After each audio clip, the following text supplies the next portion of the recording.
Have you ever wanted to achieve a clean chrome finish on your builds, without having to hassle with expensive paints and complicated toolings that you don't want to deal with? If so, this is the video for you, as I'll be showing you an easy and cheap way to do chrome, which will elevate the final look of your builds. The key to all of this lies within graphite powder.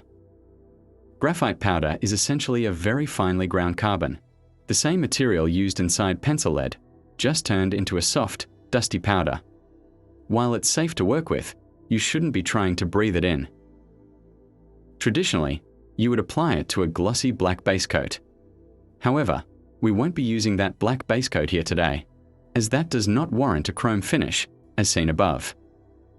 To show you the process, we'll be using this Iron Man test piece, which I initially tried to do the conventional glossy black method, and it did not resemble the look I wanted it to.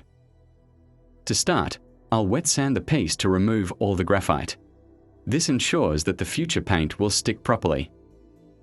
By rotating through varying grits, we can ensure that the piece will be smooth with no visible scratches. As seen above, I started with 120 grit sandpaper and worked up to 240 grit, then 400 afterwards. Now that we have everything sanded, we can proceed with the painting. It's very important that we have a layer of silver and clear coat paint beneath the graphite, as that is going to give us the chrome basis. For this step, you can use any kind of silver paint, as long as you clear coat it afterwards. I personally prefer to use the Duplicolor metalcast silver, as it's unreactive with other paint brands. However, the Duplicolor requires a black undercoat to help the silver show better, so I'll quickly do that now. Now that we have the undercoat, we can proceed to painting on the silver.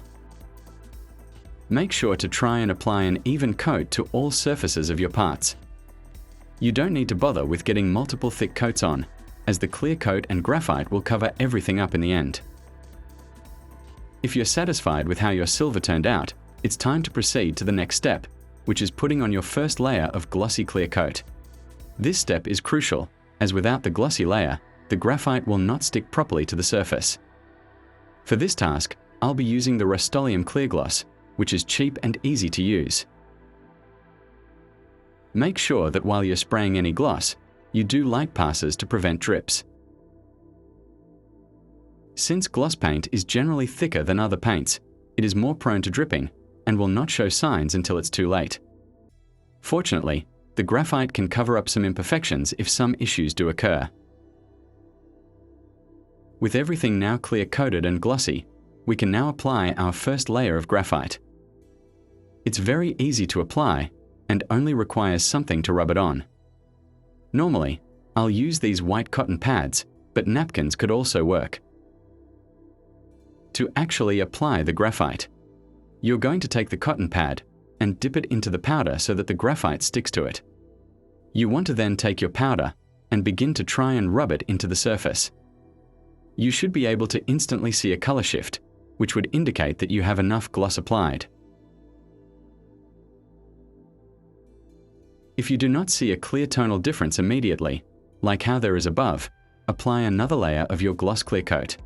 As if there is no gloss present, the graphite will not adhere, regardless of how much you try to rub it in.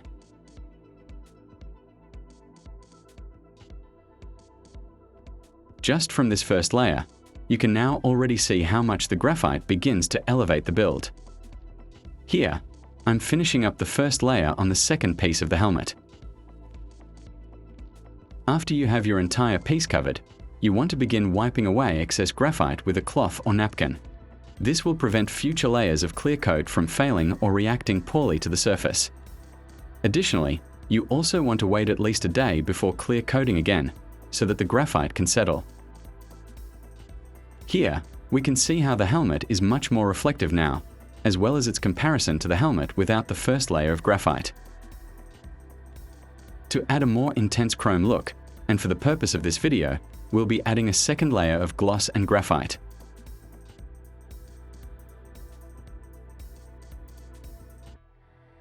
Just like before, we'll be applying the graphite with the cotton pad. However, this time I would recommend to wear gloves while holding, as your hands can smudge the layer underneath. As you can see above, This new layer of graphite darkens the chrome a bit more in the lighting, but still offers a shinier look. Depending how intense of chrome you want, you can choose to do 1 layer, 2 layers, or even 3 layers of graphite. The key takeaway is that as long as you do a gloss coat, you can stack as many layers of graphite as you want. Also note that the color looks much darker in the camera lighting and is a bit less intense under normal lighting, as I will show you soon. Once again, we will also be using a cloth to wipe away any potential excess.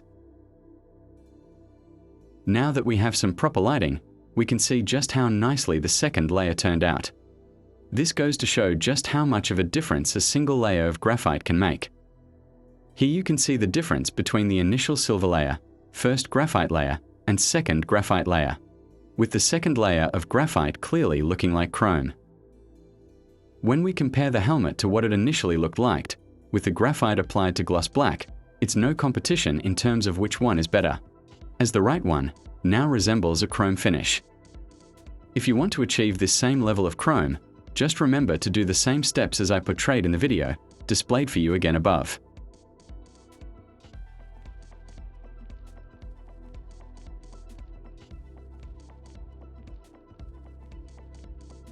And with that note, we've reached the end. If you enjoyed this video, consider subscribing to see more future videos and tutorials.